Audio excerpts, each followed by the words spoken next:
millionaire buys a simple flower from a little girl on the street. A little girl selling flowers hides a surprising purpose. The discovery of a serious illness changes the fate of 3 lives. But the truth about the millionaire's past puts everything at risk.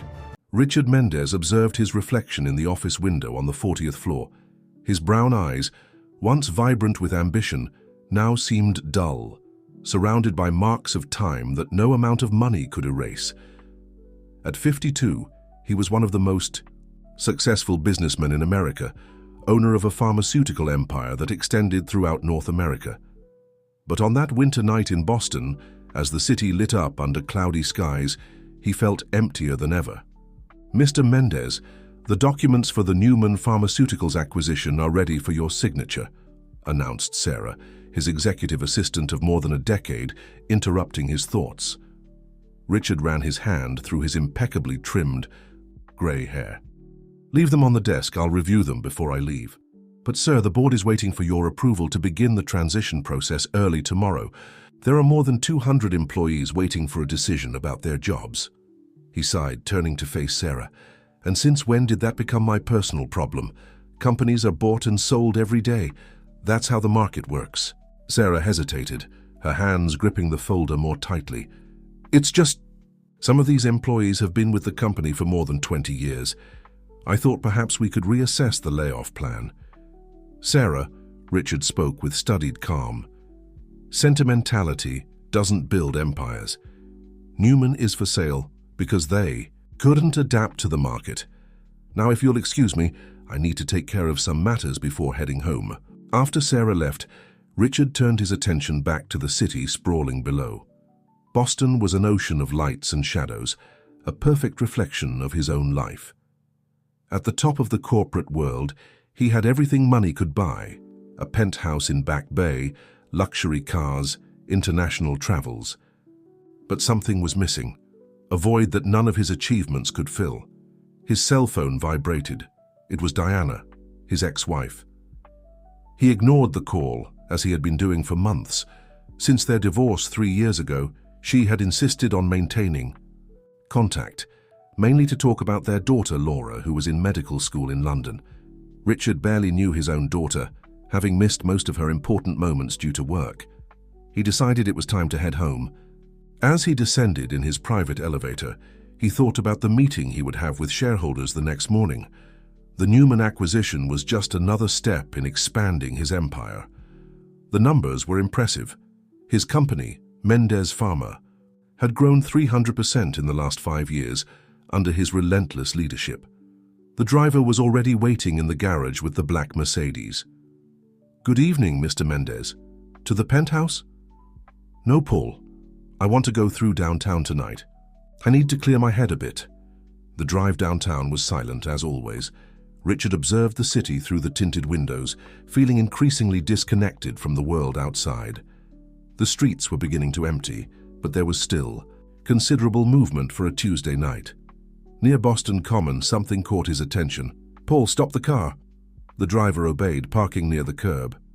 Richard got out, attracted by an unusual scene. A little girl who couldn't have been more than 10 years old was selling flowers to the few passers-by still circulating in the area. She wore a simple but clean dress and had a determined smile on her face while offering her daisies. "Would you like to buy a flower, mister?" she asked when Richard approached. "They're just $10. There was something in that girl's gaze that intrigued him. It wasn't the look of a child begging for alms, but rather someone with a purpose. "Why are you selling flowers at this hour?" asked Richard, his voice softer than usual. "Because people need flowers to brighten up their lives," she answered simply. "And I need to help my mum." Richard looked around, searching for an adult who might be with her, but saw no one. He took his wallet from his pocket and handed the girl a $100 bill.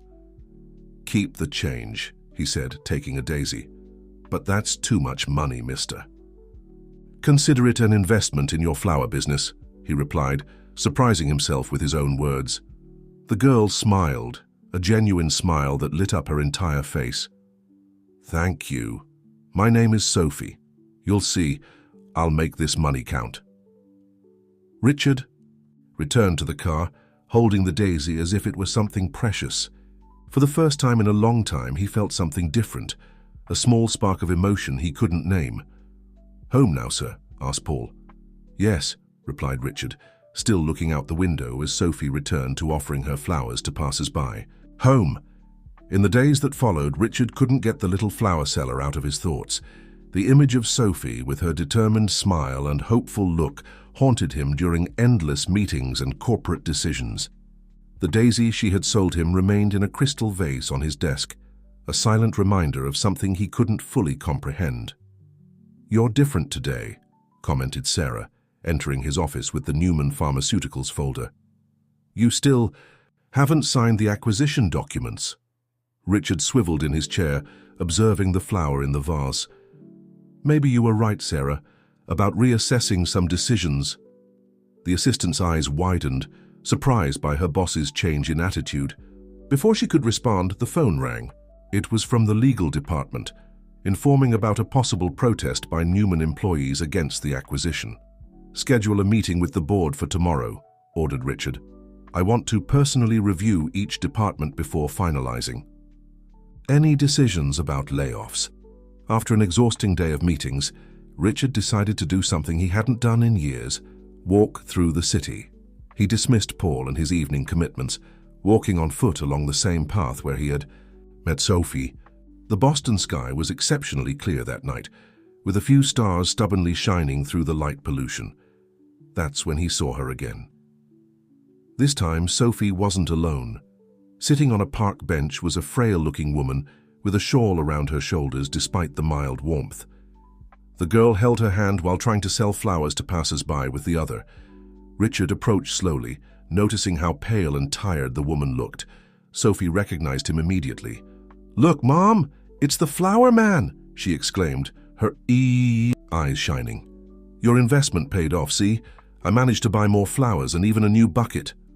The woman tried to stand but wobbled slightly. Richard instinctively extended his arm to steady her. "Forgive me," she said, with a weak but dignified voice. "I'm feeling a bit unwell today. I'm Helen, Sophie's mother."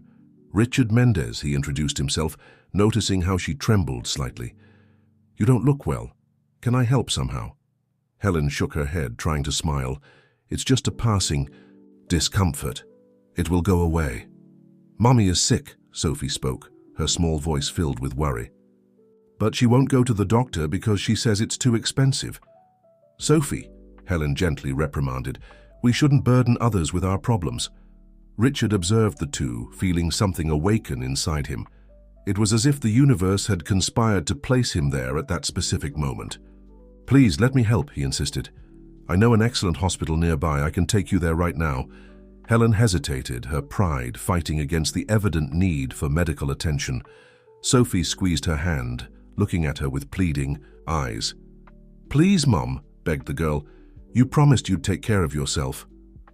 After a tense moment of silence, Helen nodded slightly. Richard immediately called Paul, asking him to bring the car. During the drive to the hospital, he observed through the rearview mirror how Sophie cared for her mother with maturity beyond her years, adjusting the shawl on her shoulders and whispering words of comfort. At the hospital, Richard used his influence to ensure immediate attention.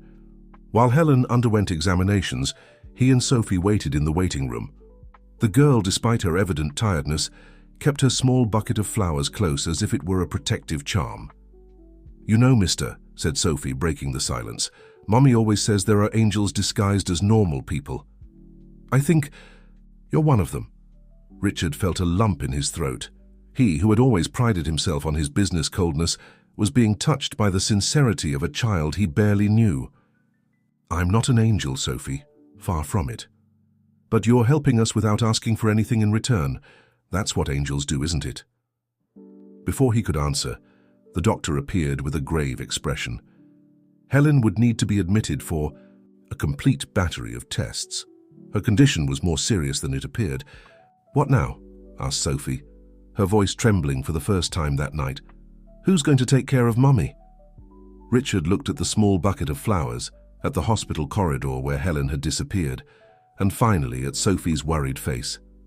At that moment, he made a decision that would forever change the course of his priorities.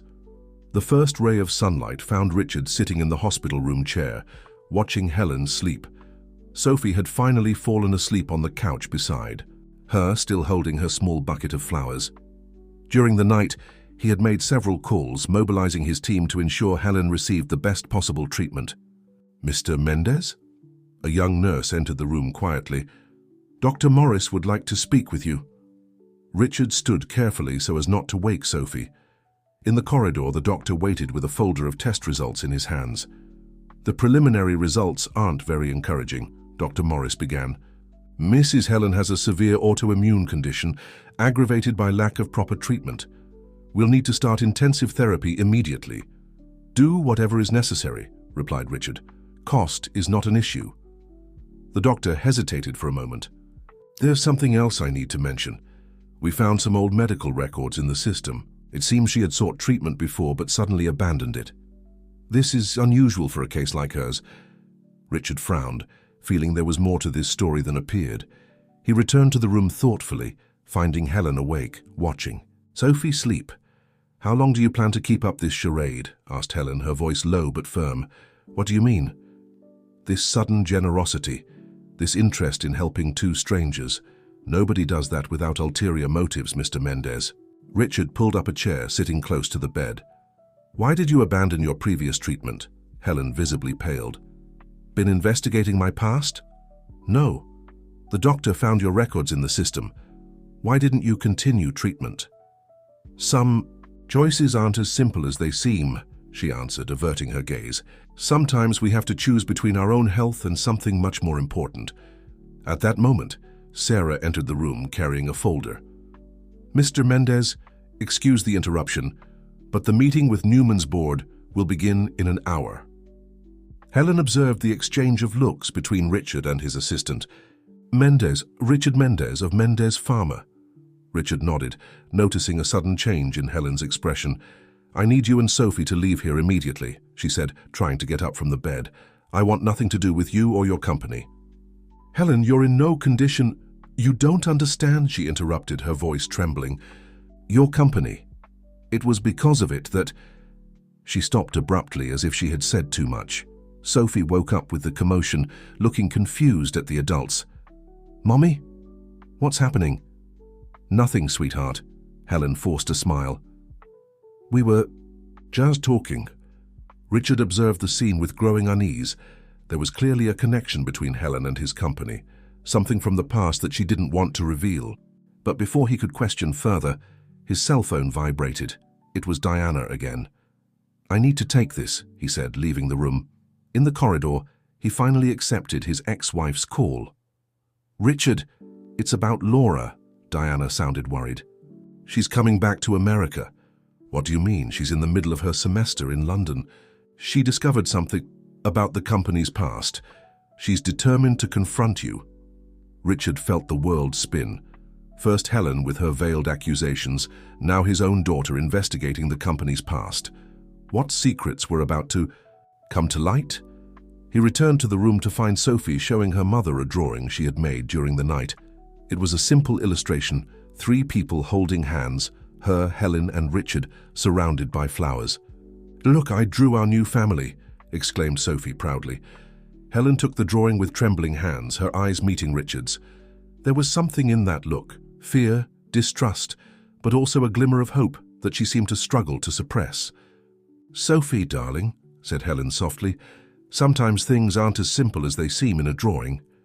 "But they could be," replied the girl with the innocent wisdom of children, "if everyone wanted them to be." Richard observed the scene in silence, his heart divided between the desire to help and the fear of what he might discover. Sarah was still waiting for his response about the Newman meeting. Helen clearly hid something crucial about her past, and his daughter was returning to America with potentially devastating revelations. "Mr. Mendez," called Sarah from the door, "we need to go." "I'm staying," he responded, surprising everyone, including himself. "Cancel all appointments for today. Some things are more important than business." Helen stared at him with a mixture of surprise and apprehension. "Why? Why are you doing all this?" "Because," Richard answered, picking up Sophie's drawing and observing it carefully, Maybe it's time to discover what kind of person I really want to be. Richard's decision to remain at the hospital triggered a series of events that no one could have predicted. While Sarah reorganized his schedule, cancelling meetings and delegating responsibilities, he found himself increasingly involved in the complex web of mysteries surrounding Helen and Sophie. "Your medicine is late," commented Richard, checking his watch for the third time in 15 minutes. The new treatment should have started an hour ago, but there was some problem with the medication delivery.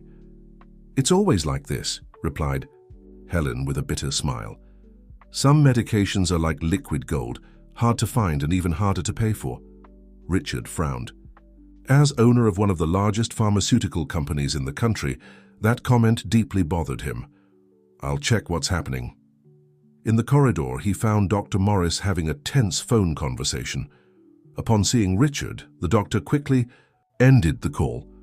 "There's a problem with the supply," he explained, visibly uncomfortable. "The hospital pharmacy is having difficulties obtaining the specific medication that Mrs. Helen needs." "What do you mean? My company is the main supplier to this hospital." "Exactly," replied the doctor, hesitant. "The order was blocked internally by Mendez Pharma. Something about a new distribution policy." Richard felt his blood boil. He took out his cell phone and called the operations director directly. "Charles, what's this story about blocking medications?" "Ah, Mr. Mendez," the voice on the other end sounded nervous. "It was a board decision. With the Newman acquisition in progress, we need to review all distribution contracts. It's only temporary." "Temporary?" Richard interrupted him. "We're talking about human lives, not spreadsheets. I want those medications released immediately." While waiting for the situation to be resolved, Richard returned to the room. Sophie was sitting on the bed with her mother, telling stories about her adventures selling flowers. "And there was this man who always bought all the daisies on Thursdays," she narrated animatedly. "He said they were for his girlfriend, but one day I saw him giving the flowers to sad people at the bus stop." Helen smiled, but Richard noticed how she held her arm, clearly in pain. Before he could comment, Sarah appeared at the door with a worried expression. "Mr. Mendez, your daughter Laura is in the lobby." The silence that followed was deafening. Helen straightened up in bed, her posture changing completely. "I think it's time for you to go." "No," he responded firmly. "Enough of running and secrets. I need to face whatever is coming." Laura entered the room like a contained storm. At 22, she was the image of her mother, but had her father's determined eyes. She stopped abruptly upon seeing Helen, as if recognizing her. "So it's true," said Laura, her voice trembling slightly. "You found her." Richard looked confused between his daughter and Helen. "You know each other?" "Not directly," answered Laura, taking some documents from her bag. "But I've spent the last few months investigating her case." Helen Martinez, former employee of Newman Pharmaceuticals Research Division, laid off 7 years ago when the company started having financial problems. Helen closed her eyes as if each word was a stab. Sophie looked at everyone without understanding, squeezing her mother's hand. "What does this have to do with our company?" asked Richard, though he feared the answer. "Newman was our main competitor in developing medications for autoimmune diseases," continued Laura, "until mysteriously they started to fail, and now, as if by coincidence, we're about to buy them." "That was years ago," intervened Helen, her voice surprisingly calm. "I was just a junior researcher working on a promising project. We were close to a major breakthrough when everything collapsed." "It wasn't coincidence, was it?" Laura faced her father. "Mendez Pharma systematically sabotaged Newman, cut off suppliers, blocked financing, until the company had no choice but to sell. And now, years later, you're buying the remains for a fraction of the value." Richard sat heavily, old memories flooding back. Strategic meetings, decisions seemingly necessary for the company's growth, affected lives he chose to ignore. "I didn't." "No," he mumbled, but the words sounded hollow even to his own ears. "There's more," said Laura, hesitating before continuing. "The project Helen was working on, it was the development of a medication that could have revolutionized the treatment of diseases like hers, a medication that never reached the market because the research was interrupted." Sophie, who had remained extraordinarily quiet, finally spoke. Is that why you didn't want to go to the doctor before, Mommy? Because of him? The silence that followed was broken only by the sound of Helen's heart monitor. Richard looked at his hands that had signed so many documents without thinking about the real consequences of each decision. Now, those consequences were there, personified in a sick woman and her adopted daughter, a living reminder that every business choice affects real lives. The silence in the hospital room was dense, heavy with newly revealed truths and raw emotions. Richard alternated his gaze between his daughter Laura, who still held the incriminating documents, and Helen, whose expression mixed physical and emotional pain. "We need to talk," said Laura, addressing her father. "In private." Helen nodded, turning to Sophie. "Sweetheart, why don't you go with Sarah to the cafeteria? You haven't had breakfast yet." The girl hesitated, looking at all the adults in the room with wisdom beyond her years. "Promise you'll be here when I get back?" "I promise, my love," replied Helen, kissing her forehead. After Sophie left with Sarah, Laura closed the door and faced her father. "How could you?" "Laura, business is more complex than it seems. There are decisions that—" "Decisions?" she interrupted. "We're talking about real people, Dad." Mrs. Helen lost not only her job, but her chance at proper treatment. And how many other patients could have benefited from that research? Helen raised her hand, asking for silence. "If I may, I think I have something to say." She adjusted herself in bed, gathering strength. "I'm not just a former Newman employee. I was the leader of Project Aurora." Richard paled. Project Aurora had been the holy grail of autoimmune disease research a decade ago. Rumors about its preliminary results had stirred the international medical community. "We were close to a revolutionary discovery," continued Helen, "a treatment that wouldn't just control symptoms, but could effectively reverse the autoimmune process in some cases. But then Mendez Pharma started its sabotage campaign," Laura completed, bitter. "It wasn't that simple," intervened Richard, running his hand over his tired face. "Newman was financially vulnerable. We did what any company would do in our position." "And that justifies it?" questioned Laura. "Destroying years of research. That could save lives?" Helen coughed, and Richard noticed sweat spots on her forehead. The delay in medication was clearly affecting her. "I'll check on your medicine again," he said, standing up. "No," Helen stopped him. "First I need to tell the whole truth about Sophie." Laura and Richard turned their attention to Helen, who took a deep breath before continuing. "Sophie isn't my biological daughter. Her mother was Beth Adams, my best friend and colleague on Project Aurora. When Newman started to crumble, she couldn't bear to see all our work being destroyed. She had started parallel research, keeping data at home." "The project data," exclaimed Laura. "That's why we never found the complete documentation." Helen nodded. "Beth made me promise to take care of Sophie, and that one day when it was safe I would use the information she kept to complete the research." Richard sat down heavily. "Where is this data now?" "In a safe place," replied Helen. "It's my life insurance, so to speak, the only thing that kept me relevant all these years." At that moment, Sarah returned hurriedly to the room. "Mr. Mendez, we have a problem. The press is in the lobby. Someone leaked information about your presence in the hospital and about the connection with Newman." Richard cursed under his breath. "How did they find out so quickly?" "There's more," continued Sarah, hesitating. "Charles, your operations director, is giving interviews. He's trying to transfer all responsibility for the actions against Newman to you." Laura laughed humorlessly. "Looks like the house of cards is crumbling, Dad." Helen observed everything with an enigmatic expression. "You know what's ironic? All this time, I thought you were the villain of the story, the ruthless businessman who destroyed our lives for profit. But now—" "Now?" questioned Richard. "Now I see that you're as much a victim of your own choices as we are." The sound of raised voices in the corridor indicated that the confusion was increasing. Richard could hear reporters trying to get past security, staff arguing, and somewhere Sophie's voice asking what was happening. "I need to protect you," he said, standing up. "All of you." "How?" asked Laura, her anger giving way to concern. Richard looked at Helen, then at his daughter, and finally at the door where he could hear the chaos approaching. By doing the right thing for the first time in my life, even if it means losing everything I've built. The confusion at the hospital increased by the minute.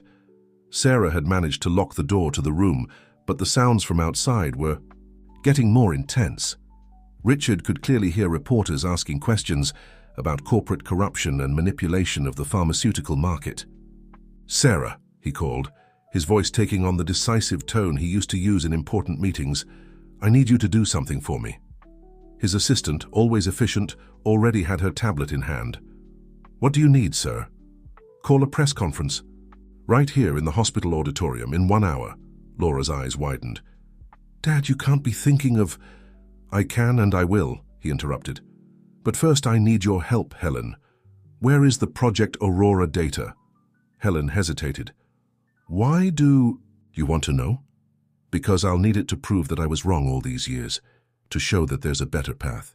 At that moment, Sophie managed to enter the room, escaping the corridor confusion. Her eyes were watery. "The people out there are saying bad things about you, Uncle Richard." The use of uncle caught Richard by surprise, warming his heart in a way he hadn't expected. He knelt beside the girl. "Sometimes, Sophie, people make mistakes, big mistakes, and when that happens, we need the courage to admit it and try to fix it." Helen watched the interaction with moist eyes. "The flash drive is with Sister Mary in the hospital chapel. She's been keeping it for me for years." Laura immediately offered to get it, while Sarah began organizing the press conference. Richard remained in the room with Helen and Sophie, feeling the weight of a decade of wrong decisions. "Why are you doing this?" asked Helen. "You could lose everything." "Maybe I need to lose everything to finally find something worth having," he replied, watching Sophie play with her flowers. When Laura returned with the flash drive, Richard connected it to the laptop Sarah had brought. The files revealed not only the original research data, but also Beth's personal notes, documenting every advance, every discovery. "This is—" Laura browsed through the digital files with growing admiration. "This is revolutionary. The approach you developed, it could completely change the treatment of autoimmune diseases." "And it will," affirmed Richard. "Helen, I want you to lead the revival of Project Aurora at Mendez Pharma." The silence that followed was broken by Sarah, announcing that the press was gathered in the auditorium. Richard adjusted his tie, preparing to face the consequences of his actions. "Come with me," he asked Helen. "Everyone needs to hear your story." "But my condition—" "I've already arranged for a wheelchair," intervened Sarah, "and Dr. Morris approved as long as it's brief." On the way to the auditorium, Sophie held Helen's hand while Laura pushed the wheelchair. Richard walked in front, his upright posture masking the turmoil of emotions he felt. "Wait," called Helen when they reached the auditorium door. "Are you sure about this? There's no going back after you make this revelation." Richard turned to the small group that had formed around him, his daughter Laura, who had had the courage to expose the truth, Helen, who despite all suffering still maintained her dignity, Sophie, who with her innocence had awakened something dormant in his heart, and Sarah, his faithful assistant who had never stopped believing he could be a better person. "For the first time in a long time," he replied, "I'm absolutely certain of what I need to do." The auditorium doors opened, revealing dozens of reporters and cameras. The murmur diminished when Richard took the stage, followed by Helen in her wheelchair. Laura and Sophie sat in the front row, along with Sarah. Richard adjusted the microphone and looked at the audience. In other times, he would have prepared a calculated speech, thinking only of the impacts on the stock market and shareholders' opinions. But now, for the first time, he allowed himself to be simply human. "Good afternoon," he began. "My name is Richard Mendez, and today I'm not here as CEO of Mendez Pharma. I'm here as a man who finally understood that success without purpose is just an elegant form of failure." The auditorium was in absolute silence as Richard revealed the truth about Mendez Pharma's unethical practices. At his side, Helen occasionally complimented with details about Project Aurora, her weak but determined voice echoing through the microphone. "And that's why," concluded Richard, "today I announce not only my resignation as CEO, but also the complete restructuring of the company. Project Aurora will be resumed immediately, with Dr. Helen Martinez as Director of Research and Development." Camera flashes exploded like stars, and the murmur grew instantly. A young reporter raised her hand. "Mr. Mendez, do you realize the impact these revelations will have on the company's stock value? Shareholders are already speaking out on social media." "I'm fully aware," he replied with surprising calm. "But there's something more valuable than stock prices, the possibility of making a difference in people's lives." Another reporter spoke up. "Dr. Martinez, how do you feel about accepting a position at the company that destroyed your career?" Before Helen could answer, Sophie rose from the front row and walked to the stage, her small hands holding a bouquet of daisies. The entire auditorium followed her movements. "My mom always taught me that forgiving is more important than winning," she said, her childish voice amplified by the microphone, "and that sometimes bad people just need a chance to be good." A murmur of emotion swept through the audience. Laura, watching everything from the front row, couldn't hold back her tears. After the press conference back in the hospital room, the group tried to process the day's events. Sarah came and went, answering calls and managing the crisis that had developed. "The stock dropped 30% in the first minutes after the announcement," she informed, consulting her tablet. "The board is in an emergency meeting." "It was expected," replied Richard, surprisingly calm. "But we have something they don't know yet." Helen raised an eyebrow. "The Project Aurora data." "Exactly," confirmed Laura, who was analyzing the files on her laptop. "Dad, this is extraordinary. With these preliminary results and the developed methodology, we can not only resume the research, but advance years in a matter of months." A soft knock on the door interrupted the conversation. It was Diana, Richard's ex-wife and Laura's mother. "I came as soon as I saw the news," she said, entering the room. Her eyes scanned the environment, lingering on Helen and Sophie. "So it's true, you finally found your conscience, Richard." "Mom," warned Laura, "this isn't the time for that." Diana shook her head, a surprising smile appearing on her lips. "I'm not criticizing. For the first time in years, I recognize the man I fell in love with." The moment was interrupted by Sarah, who entered hurriedly. "Mr. Mendez, Charles is giving another interview. He's revealing internal company documents." "What documents?" asked Richard, tense. "About other projects that were abandoned, other companies that were harmed. He's trying to put all the blame on you, but he's exposing practices that involve the entire board." Helen held Sophie's hand, who had fallen asleep in an armchair surrounded by her flowers. "What happens now?" "Now," replied Richard, "we start rebuilding. Not just the company, but everything that was destroyed along the way." Diana approached Helen. "You're going to need help. I'm a corporate law attorney. If you'll allow me, I can assist with the legal restructuring of Project Aurora." Laura smiled, observing her parents. "It seems some things need to be destroyed to be rebuilt properly." At that moment, Dr. Morris entered the room with new test results. His face was lit up. "Mrs. Helen, the new medications are taking effect. Your inflammatory markers have already started to decrease." Sophie woke up with the movement, rubbing her eyes. "Does that mean Mommy's going to get better?" "It means we're on the right track," answered the doctor. "And with the revival of Project Aurora, we'll soon have even more effective treatments." Richard observed the scene. His ex-wife and his daughter united again for a greater purpose. Helen beginning to show signs of improvement, Sophie radiating hope with her innocent smile. Amid the chaos that his confession had generated, there was proof that he had chosen the right path. Sarah entered again, this time with a different expression. "Mr. Mendez, the press discovered something about Sophie, about her real mother, Beth." The silence that followed Sarah's announcement was deafening. Helen visibly paled, while Sophie continued sleeping, oblivious to the tension taking over the room. "How?" asked Helen, her voice trembling. "How did they find out?" Sarah consulted her tablet. A former Newman employee recognized Sophie from the conference broadcast. He's giving interviews talking about Beth and Project Aurora. Richard ran his hand over his face, tired. "Who is this employee?" "Michael Sanders," replied Sarah. "He was Beth's lab assistant," completed Helen, closing her eyes. "He had a crush on her, everyone knew." Laura, who continued analyzing the Project Aurora files, suddenly raised her head. "Wait a minute, there's something here. In Beth's personal notes, She repeatedly mentions an MS who was trying to access restricted project data.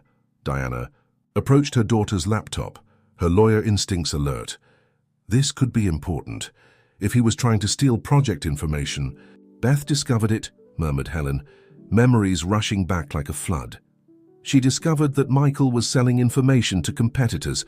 That's why she started keeping copies of the data at home. Sophie stirred in the armchair, still sleeping, and everyone instinctively lowered their voices. "We need to get ahead of this," said Diana, taking control of the situation. "If this Michael is trying to manipulate the story, we have to be prepared." Richard nodded. "Sarah, schedule another press conference for tomorrow. Helen, if you're willing, I think it's time to tell the whole truth about Beth and Project Aurora." "What about Sophie?" asked Helen, looking at the sleeping girl. "She doesn't know anything about her real mother." I always waited for the right moment to tell her." Laura approached Helen, holding her hand. "Maybe there isn't a right moment, but she has the right to know about her biological mother's incredible legacy." At that moment, Dr. Morris returned with more test results. His face was excited. "Mrs. Helen, the new data is surprising. Your body is responding to the treatment much better than we expected." "It's as if Beth was still helping us," commented Helen with a sad smile. She always said the key to treatment was understanding how the body behaves in the first hours after medication. Richard, who had remained thoughtful, suddenly had an idea.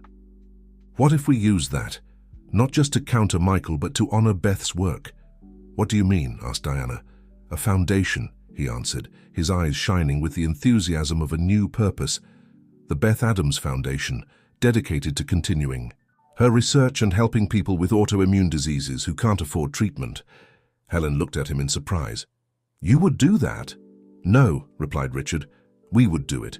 You as research director, Laura with her scientific knowledge, Diana with her legal expertise, and I can contribute the necessary resources." Sophie chose that moment to wake up, rubbing her eyes and looking around curiously.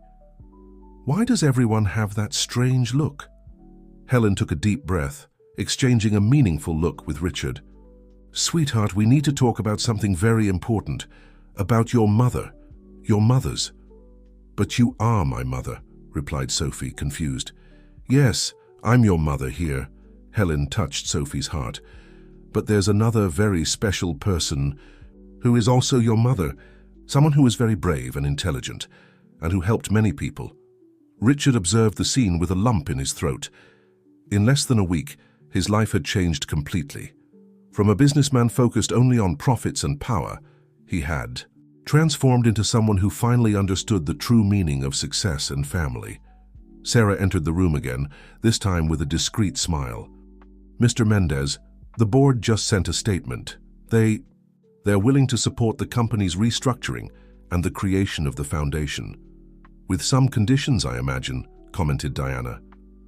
"Yes, but nothing we can't manage," replied Sarah, "especially with the evidence we have about Michael, Sanders' involvement in sabotaging the original project." Helen squeezed Sophie's hand, gathering courage to tell the complete story of Beth. It was time to transform a past of secrets into a future of hope and truth. Helen adjusted herself in the hospital bed with Sophie sitting beside her. The room had been emptied, leaving only the two of them, Richard and Laura, for the delicate moment that approached. On the small table beside them was a photo album that Helen had kept all these years. "Sophie, remember when you asked me why we don't have photos of you as a baby?" Helen began, her voice soft as she opened the album. The girl nodded, curious. "You always said that some memories we keep in our hearts. And that's true." Helen smiled, turning to the first page. "But some memories also need to be shared so special people aren't forgotten." The first photo showed two young women in white lab coats, smiling in front of a laboratory. One was Helen, visibly younger. The other was a woman with curly hair and bright eyes, very similar to Sophie's. "This is Beth," said Helen, her voice breaking. "Your biological mother. She was my best friend and the most brilliant scientist I've ever known." Sophie touched the photograph with delicate fingers, her eyes fixed on the image of the woman who shared her features. "She looks happy. She was, confirmed Helen, especially when she was in the laboratory working on the project that could help so many people, and even happier when you were born. Laura, who was watching the scene with teary eyes, approached with her laptop. Sophie, want to see something special? I found some videos in the files your mother Beth left. On the screen appeared a laboratory recording. Beth enthusiastically explained her research, gesturing energetically while pointing to graphs and data. Her passion for the work was contagious. She talks just like you do when you're excited, commented Sophie to Helen, who couldn't contain a smile through tears. Richard, who had remained silent until then, approached. Sophie, your mother Beth was an extraordinary person. She developed work that could have helped thousands of people. And now, thanks to her and Helen, we'll be able to continue that work. Is that why Mommy Helen is sick? Asked Sophie. Is it the same kind of disease that Mommy Beth was trying to cure? Helen exchanged a significant look with Richard before answering. Yes, sweetheart. And you know what? Your mother Beth's work is helping me now. The medicines I'm taking were developed based on her discoveries. Laura opened another file on the computer. Look at this, Sophie. Your mother Beth left a diary for you. On the screen appeared Beth sitting in a garden. She smiled directly at the camera, her eyes, the same as Sophie's, shining with love. My little one, she said in the video. If you're watching this, it means Helen is keeping her promise. She is the most courageous and loyal person I've ever known, and I know she'll be a wonderful mother to you. I want you to know that every discovery I made, every advance in research was thinking about building a better world for you and for all the people who need help. Sophie watched, hypnotized, her small hands squeezing Helen's. I'm not sad, said Sophie after a moment. It's like having two special mothers, one who gave me life and another who takes care of me every day. Helen hugged the girl, allowing herself to cry openly for the first time in years. Richard and Laura observed the scene, both deeply touched. There's one more thing, said Richard, clearing his throat. We're creating a foundation with your mother Beth's name, a place where scientists can continue her work and help people who need treatment. Sophie's eyes lit up. Can I help? Can I sell flowers there too? Actually, intervened Laura, I had a better idea. How about we create a therapeutic garden at the foundation, a place where patients can feel at peace surrounded by flowers while they receive their treatments? Beth's garden, suggested Helen, smiling. And of love, added Sophie, hugging Helen again. At that moment, Sarah entered the room discreetly, signaling to Richard. He approached, and she whispered something in his ear. His face turned serious for a moment, but softened when he looked back at Sophie and Helen. Michael Sanders is outside, he said to Helen. He wants to talk to you, says he has something important to confess about the past. Helen took a deep breath, looking at Sophie, who was now browsing through the photo album with Laura.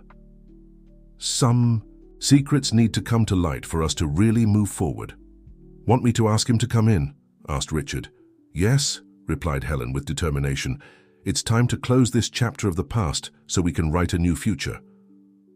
Michael Sanders entered the hospital room like a shadow of the confident man who had appeared in the interviews. His eyes avoided Helen's, fixing instead on the floor.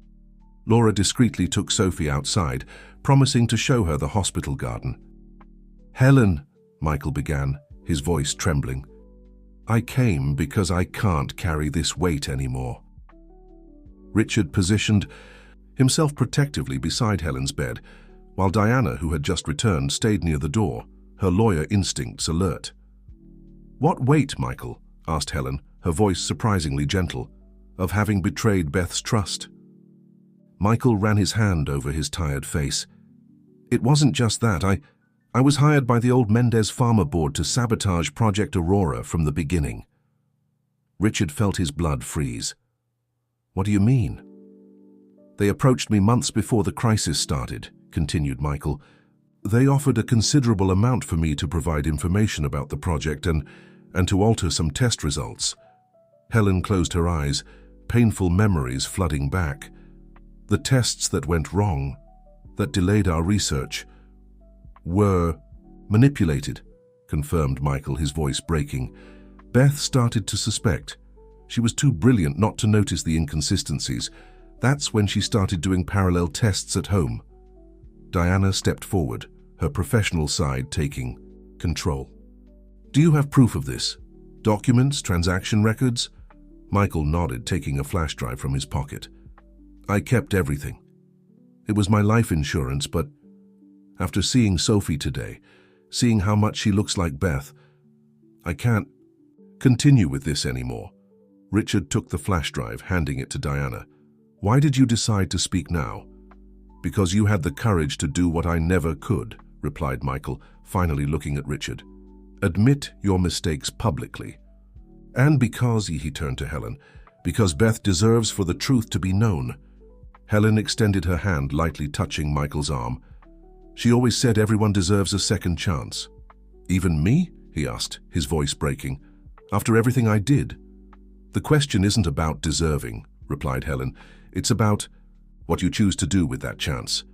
At that moment, Sophie and Laura returned to the room carrying small vases with flowers from the hospital garden.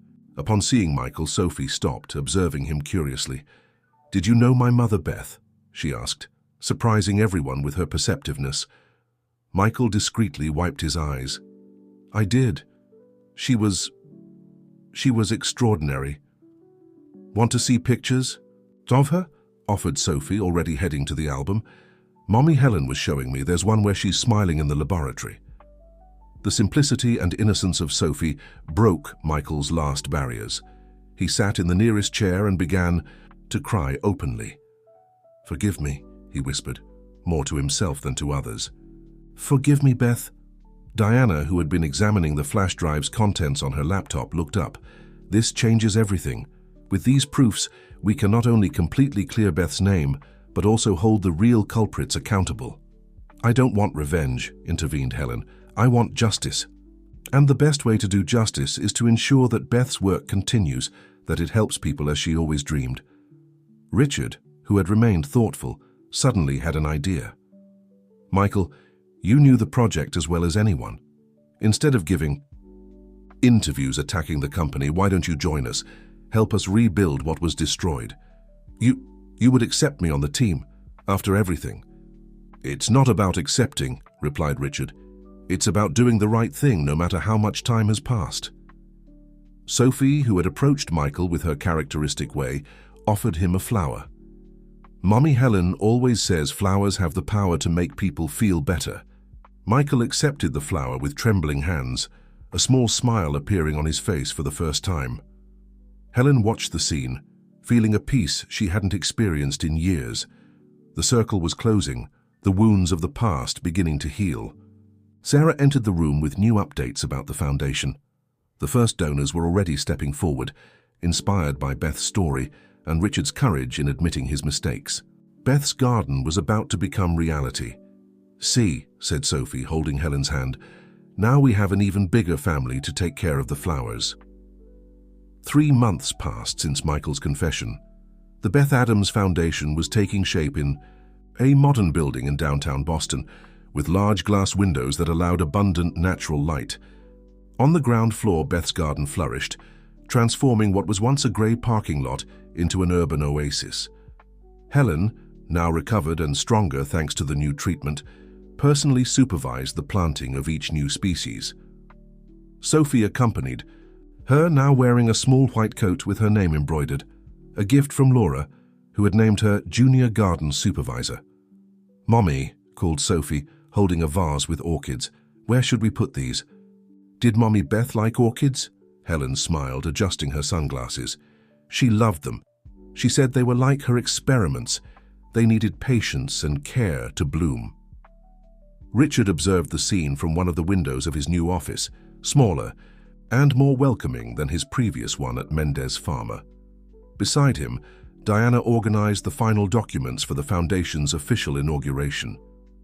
I still can't believe we managed to do all this in such a short time, she commented, tucking a strand of hair behind her ear.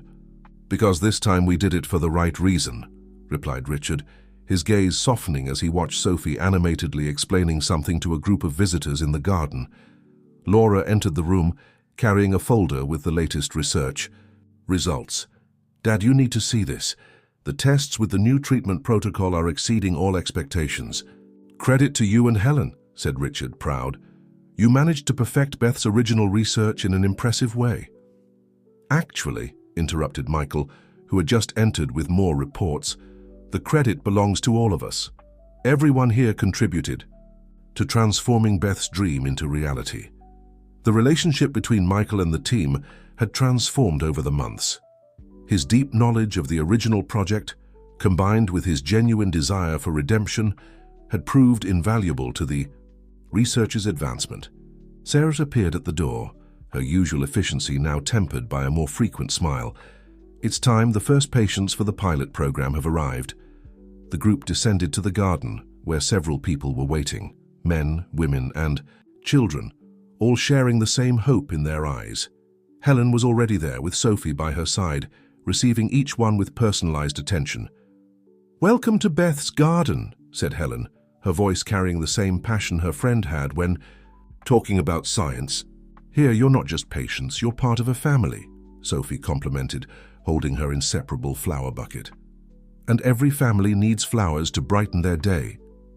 An elderly lady leaning on a cane approached Helen with tears in her eyes.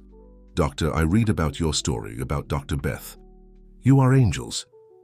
"No," replied Helen gently. "We're just people who learned that true scientific progress needs to have heart." Richard, observing the scene, felt Diana discreetly hold his hand. The touch, which had once been so familiar and then became distant, now carried a new meaning. It wasn't a romantic restart, but the recognition that both had grown and changed. Laura approached a group of young patients, enthusiastically explaining how the new treatment worked. Her technical knowledge, combined with genuine concern for patients, very much resembled how Beth conducted her research. "You know," she said to the young people, "there's a brilliant scientist behind all this. And now her daughter Sophie helps us keep her legacy alive in a very special way." Sophie, hearing her name, ran to join the group, distributing flowers and smiles. She had become a kind of mascot for the foundation, bringing joy and hope wherever she went. Michael, who usually kept to the background, stepped forward. "I'd like to say something," he announced, his voice trembling slightly. The garden fell silent. All attention turned to him. Helen nodded encouragingly. "When I started working with Dr. Beth years ago, she always said that science without humanity is empty. At the time, I didn't fully understand what that meant. But now, seeing all of you here, seeing how each person in this garden is treated with dignity and hope, I finally understand." A blue butterfly landed on one of the nearby orchids, catching Sophie's attention. "Look, Mommy, it's a sign from Mommy Beth." Helen hugged her daughter, feeling a wave of emotion take over. Somehow, in that perfect moment, she knew her friend would be proud. Project Aurora had transformed into something much bigger than scientific research. It had become a beacon of hope and humanity. The success of the Beth Adams Foundation's pilot program exceeded all expectations. In just a few weeks, the first patients were already showing significant improvements, not just in their clinical conditions, but also in their emotional well-being. Beth's garden had become a symbol of hope and renewal. On a particularly sunny morning, Helen was conducting a meeting in the Foundation's auditorium, presenting the latest results to a diverse audience of doctors, researchers, and investors. Sophie, as always, was present, organizing her flowers in small vases that decorated the stage. "The patient's inflammatory markers show an average reduction of 67%, explained Helen, her eyes shining with the same enthusiasm Beth used to have. "But the most impressive thing is the impact on quality of life," Laura complimented, pointing to a series of graphs. "The protocol developed by Dr. Beth, when combined with garden therapy, is producing results we hadn't seen in any conventional treatment." Richard, sitting in the front row next to Diana, felt a different kind of pride from anything he had experienced in his previous business life. It wasn't pride in numbers on a spreadsheet, but the deep satisfaction of seeing lives being transformed. After the presentation, while participants headed to the garden for a coffee break, Sarah approached with surprising news. "Mr. Mendez, the World Health Organization has contacted us. They want to implement our treatment model in other countries." Helen, who had joined the group with Sophie, could barely contain her emotion. Beth always dreamed that our research would reach the whole world. And it will, assured Diana, who had dedicated the last few months to creating a legal structure that would ensure access to treatment for low-income people. We already have partnerships with 3 state governments and are in negotiations, with 5 more. Sophie, who was distributing flowers among the visitors, stopped in front of a group of children who were part of the treatment program.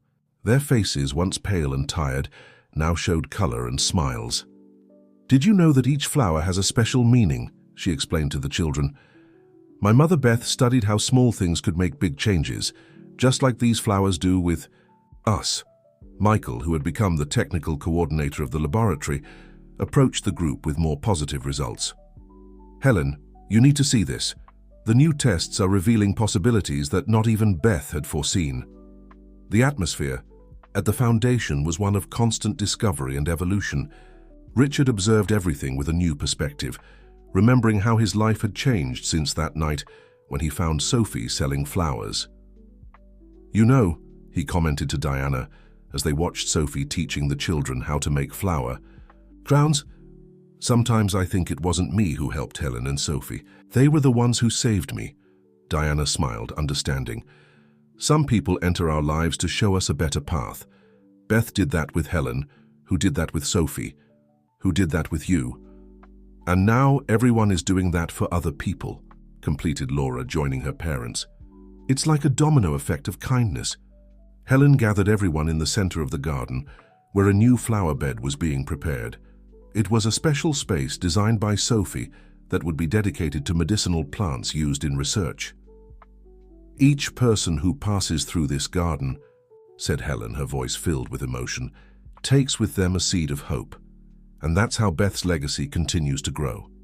Sophie, with her childlike wisdom, added, "And each flower we plant is like a hug for someone who needs it." Richard looked around at this unlikely family that had formed, Helen healthier and happier than ever, Sophie growing up surrounded by love and purpose, Laura finding professional fulfillment while making a difference in people's lives, Diana reunited not as a wife, but as a valuable partner in the mission to help others, Michael finding redemption through dedicated work, and Sarah, who had become much more than an assistant.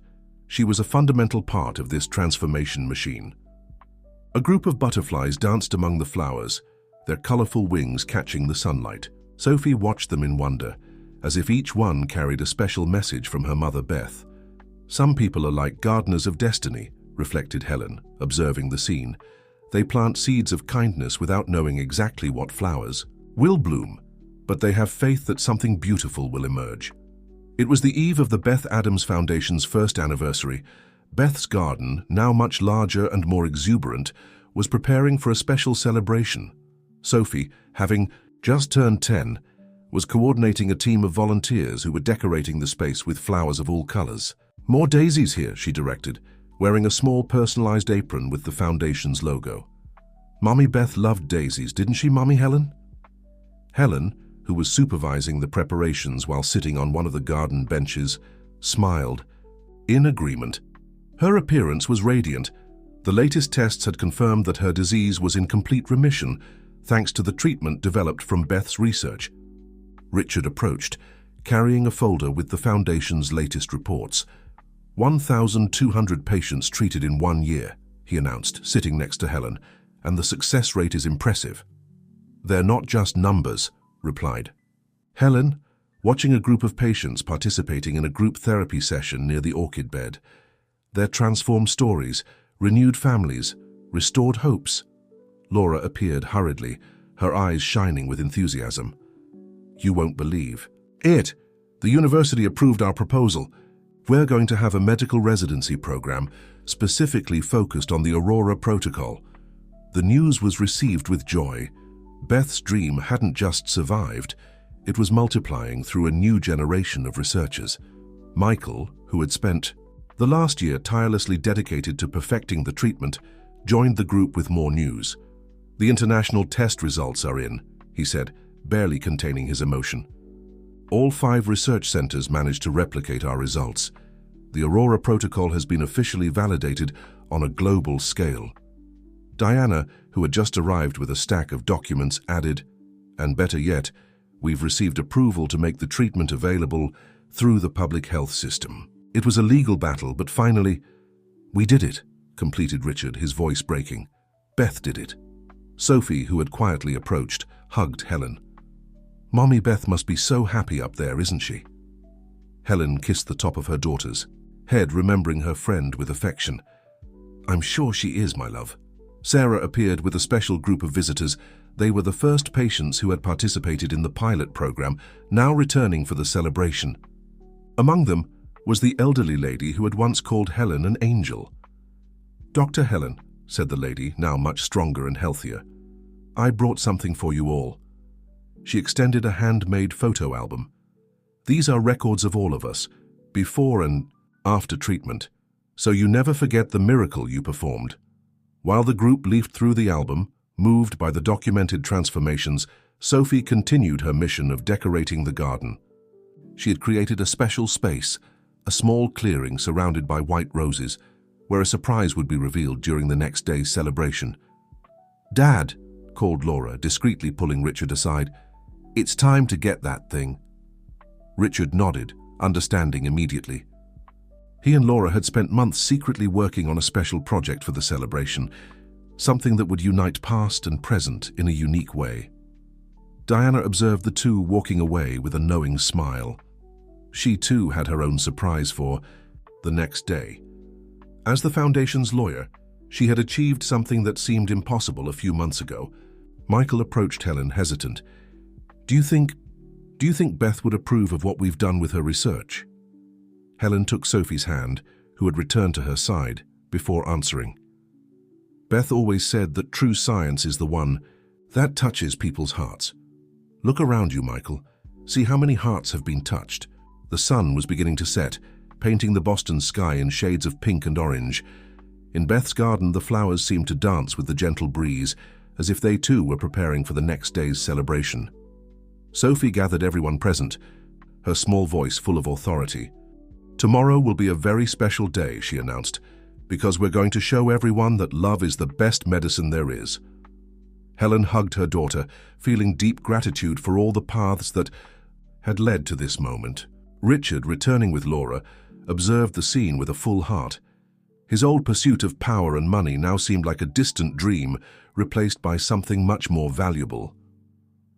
The day of the Beth Adams Foundation's first anniversary dawned, radiant. Beth's garden, decorated with thousands of flowers thanks to the dedicated work of Sophie and the volunteers, looked like something out of a fairy tale.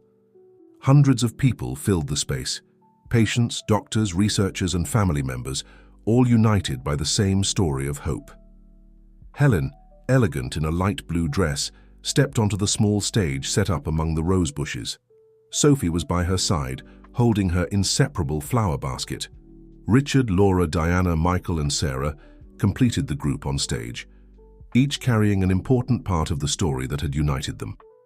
The celebration continued throughout the day, with patients sharing their stories, doctors discussing new advances, and at the center of everything, Sophie continued distributing her flowers, now helped by other children who had recovered thanks to the treatment. Helen, observing everything from her special place in the garden, felt a deep peace. Beth's legacy was alive and growing, transforming into something even greater than her friend could have dreamed of.